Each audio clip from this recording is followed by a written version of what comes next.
I work for Warwick Manufacturing Group. My role is process technician within the battery scale-up team. We work on lithium-ion battery research. We are looking at different chemistries which can go into new electric vehicles and looking at alternative technologies as well, which haven't been explored yet. Going back to when I was younger doing my GCSEs, one of the subjects that I really enjoyed was resistant materials, and that was working with wood, metal, plastics. And I learned that's kind of my passion and what I want to go into as a career.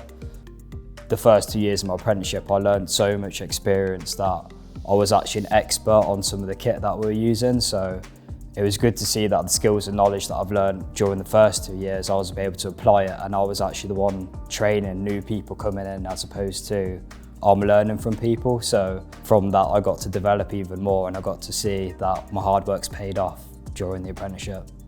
Some of the biggest challenges when working with lithium-ion batteries is trying to fine-tune all the problems that exist within it. So looking at the new technology, making sure that it can work and trying to apply it to the current technology that we have.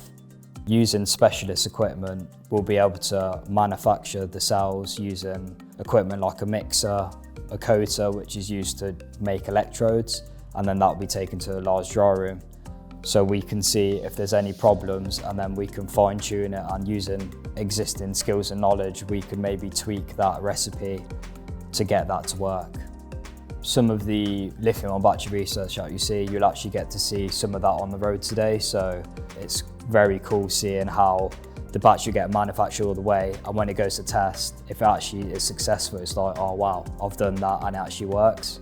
In the future, without the research and development that we're currently doing, technology will not evolve and innovate.